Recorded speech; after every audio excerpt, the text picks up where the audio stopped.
ဒီထောင်ကကဘာပေါ်မှာကြောက်စရာအကောင်းဆုံးထောင်ပဲထောင်ထဲမှာဖမ်းထားတဲ့ကောင်တွေကကဘာလုံးမှာအနည်းရရှိဆုံးလူသက်သမားတွေမြောက်အာဖရိကမှာစစ်မီးငွေခဲ့တဲ့ကြေးစားစစ်သားတွေရောမှောင်ကိုလောကရဲ့လုတ်ကြံတက်ဖြတ်ရေးစည်းရင်းမှာနံပါတ်1ဖြစ်နေတဲ့ထိပ်တန်းလူသက်သမားတွေရောပေါ့သူတို့တွေကတယောက်ယောက်သာအပြင်လောကကိုပြန်ရောက်သွားရင်နေရာတစ်ခုခုကိုတောင်းကျမ်းပြစ်နိုင်တဲ့အထိအစွမ်းထက်ကြတဲ့သူတွေဒါပေမဲ့အခုချိန်မှာတော့အဲ့ဒီလိုလူမိုက်ကြီးတောင်းကနန်းလောက်ကကျမ်းပြင်ပေါ်မှာတိတိကျကျဒူးထောက်ဝစ်စင်းနေကြပြီးအသက်တောင်ဝဝမရှိရကြဘူး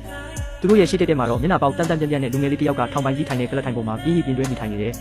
အဲ့ဒီလူငယ်ရဲ့နာမည်ကကျွန်တော်မင်းယွန်းပဲလွန်ခဲ့တဲ့3နှစ်ကကျွန်တော်ဆရာအမိန့်ကြောင့်ဒီနက်မောင်တောင်ထောင်ကိုကိုယ်တိုင်ဆင်းလာခဲ့တာအပြင်ကလူတွေကတော့ကျွန်တော်ကိုကြီးလေးတဲ့ပြစ်မှုကြီးတစ်ခုခုကျူးလွန်ခဲ့တယ်လို့ပဲထင်နေကြတာဒါပေမဲ့ဒီထောင်ရဲ့မြေအောက်ထဲမှာနှစ်ပေါင်းထောင်ချီအိမ်မောကြနေတဲ့ငကားဆိုးတစ်ကောင်ရဲ့ဝိညာဉ်အရှိန်အဝါရှိနေတယ်ဆိုတာဘယ်သူမှမသိကြဘူးကျွန်တော်ဒီမှာ3နှလုံးလုံးနေခဲ့တာကအဲ့ဒီလိုအရန်ချမ်းတန်းလာတဲ့ငကားဆိုးရဲ့အမုန်းတရားအရှိန်အဝါတွေကိုကျွန်တော်ရဲ့ခန္ဓာကိုယ်ထဲဆုပ်ယူပြီးအကျွမ်းမဲ့ထိန်းချုပ်နိုင်မှုအတွက်ပဲဖြစ်တယ်မနေ့ကမှကျွန်တော်ဒါကိုအောင်မြင်မြင်လုပ်နိုင်ခဲ့တာမင်းအကိုဆရာကြီးလို့ခေါ်ပြီးထောင်ပိုင်ကြီးကခွေးလိမ်မာလေးတစ်ကောင်လိုမျက်နှာချိုသွေးရင်းအေးခံထားတဲ့ဝိုင်းကြီးတစ်ခွက်ကိုလာတက်တဲ့အပြင်မှာလူတစ်ယောက်မင်းကိုလာတွေ့နေပါတယ်တဲ့ကျွန်တော်မျက်လုံးကိုဖြည်းဖြည်းချင်းဖွင့်လိုက်တဲ့အခါမျက်ဝန်းထဲမှာရွှေအိုရောင်ငကားကြီးတစ်ခုဖြတ်ပြေးသွားတယ်အဖိုးကြီးကတော့နောက်ဆုံးတော့မျက်နှာပြဖို့စိတ်ကူးရပြီပေါ့လို့တွေးပြီးကျွန်တော်မက်တက်ရဲ့အကျော်ဆန်းလိုက်တော့ဒီကိုယ်လုံးကအယိုးတွေကငကားဟိမ့်တန်လိုမျိုးတချွတ်ချွတ်နဲ့ညီဟေးသွားတော့တာပဲဒါပေမဲ့တီးတက်အဲ့တွေ့ခန်းထဲကိုရောက်သွားတဲ့အခါကျွန်တော်အနေငယ်အံ့ဩသွားရတယ်ကြီးကာမန်ရဲ့တစ်ဖက်မှာထိုင်နေတာကကျွန်တော်ရဲ့အဝိစာဆုပ်ပြတ်တက်နေတဲ့ဆရာကြီးမဟုတ်ပဲအရှိန်ဝါရမ်းပြင်းပြီးအေးဆက်ဆက်နဲ့လှပလုံးနဲ့မိန်းမလေးတစ်ယောက်ဖြစ်နေလို့ပဲ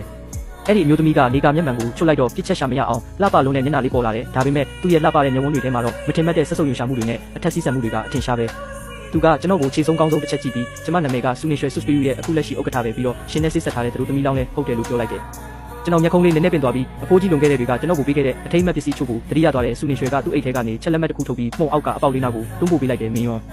ရှင်ဘလို့စကားချိုတွေနဲ့ကျမအဖိုးကိုညာပြီးဒီလက်ထက်ပွဲကိုသဘောတူခိုင်းခဲ့လေကျမမသိဘူးဒါပေမဲ့အခုကအရင်ဖြစ်မဟုတ်တော့ဘူးကျမဆူနေရွှေကအခုဆိုပိုင်ဆိုင်မှုတန်းတစ်ထောင်ရှိတဲ့သူရှင်ကတော့ထောင်ထဲမှာပြစ်ဒဏ်ကြခံနေရတဲ့အကျဉ်းသားတစ်ယောက်ပဲဒီငွေ9တန်းကရှင်အတွက်နစ်နာကြီးပဲဒီပတ်စံကိုယူပြီးလက်ထက်စာချုပ်ကိုပြန်ပေးလိုက်ထောင်ကထွက်လာရင်လည်းတာမန်လူတစ်ယောက်လိုပဲအေးအေးဆေးဆေးနေစုအိမ်တော်ကိုကပ်မြောင်ပြီးစားဖို့မကြံစီနဲ့တော့